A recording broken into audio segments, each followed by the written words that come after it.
ग़ज़वा-ए बदर और फतह मक्का इस्लाम के वो अजीम कारनामे हैं कि सुबह क़यामत तक जिनकी कोई नज़ीर नहीं मिलती। बदर के मौका में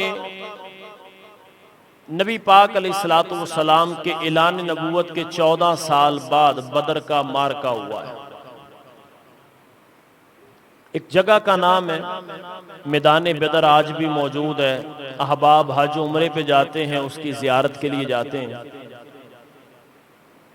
वो मैदान कोई तकरीर नहीं कर रहा, कोई वाज नहीं कर रहा, लेकिन आज भी जब इंसान उस जगह पे जाता है तो उसमें एक जज्बा जिहाद पैदा होता है, एक शौक और एक वलवला पैदा होता है कि जो मालिक की ज़ात ने उन 313 को अता फरमाया।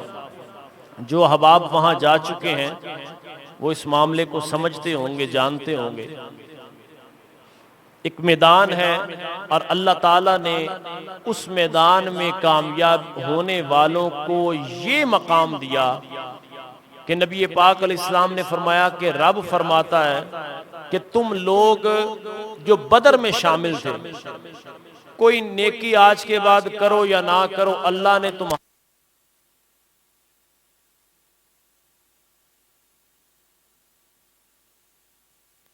तो अल्लाह ताला ने ये अजर और ये नेकी बदर वालों को अता फरमाई। वो 313 इस्लाम का कुल असासा।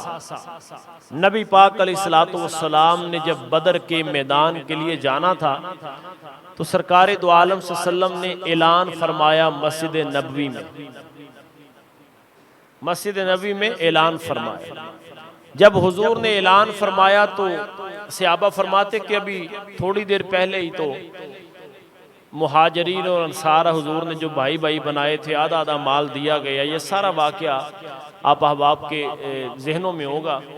नबी पाक अलैहिस्सलातु वस्सलाम ने बदर के मैदान में ले जाने के लिए हुजूर ने पहले ऐलान फरमाया।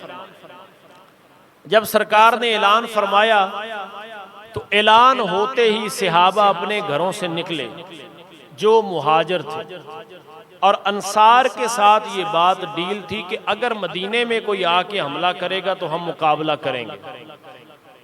तो अब मदीना पाक से बाहर जाना था, इसलिए हुजूर ने अंसार को कुछ ना कहा। नबी पाक अलैहिस्सलातु वस्सलाम मुहाजिरीन के साथ गुफ्तगू फरमा रहे हैं तो इतनी देर में अंसार सहाबा के जो लीडर थे वो भी आ गए। अर्ज की महबूबा, ये हो सकता है कि आप अकेले जाएं और हम मदीने में बैठे रहें? ऐसा तो नहीं हो।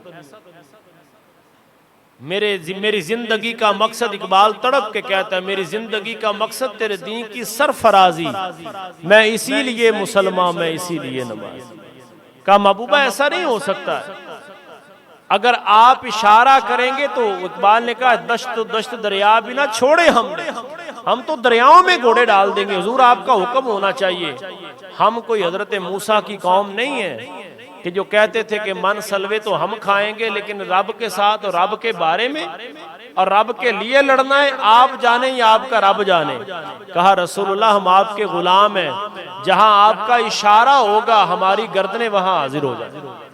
सरकार का चेहरा गुलाब की तरह खिल उठा कि भाई अंसार भी साथ चलेंगे, मुहाजिरीन भी चले। अब नबी पाक अलैहिस्सलाम ने जब ऐलान फरमाया ना तो सहाबा फरमाते रोजे भी थे, और फिर रोजे भी हों और मदीना शरीफ की हों, लेकिन इस्लाम की सरबुलंदी के लिए कभी कभी मदीना भी छोड़ना पड़ता है। इस्लाम की सरबुलंदी के लिए कभी कभी हुसैन इब्न अली को करबला में भी जाना पड़ता है।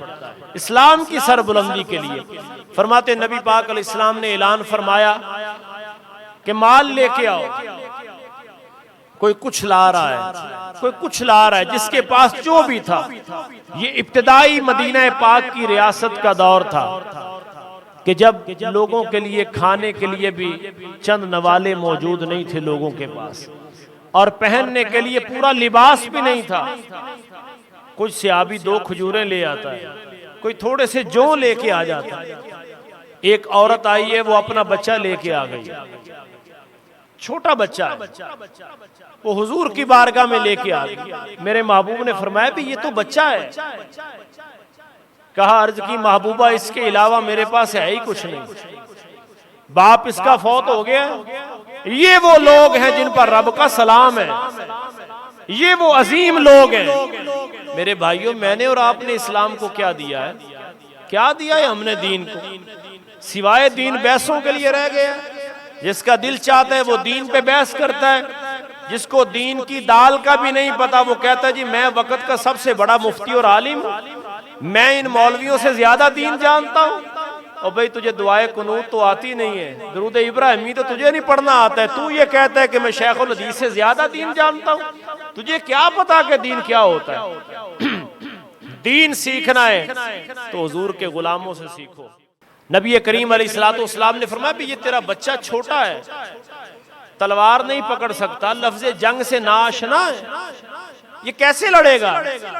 अर्ज की महबूबा बेवा हो गई हूं, शौहर फौत हो गया है, भाई कोई नहीं, ये इसलिए दे रही हूं, मैं जानती हूं ये तीर नहीं उठा सकता, ये तलवार नहीं उठा सकता, ये मैदान जंग में अपनी टांगों पे जाके नहीं लड़ सकता, ये फकत मैं इसलिए दे रही हूं कि महबूबा जब कोई तीर और तलवार आपकी तरफ आएगा तो मेरे बेटे को ढाल बना लीजिए, मेरे बेटे को आगे कर दीजिएगा, मेरे बेटे की जान चली जाए सो चली जाए, लेकिन महबूबा आपके चेहरे पे कोई जरब नहीं आनी चाहिए।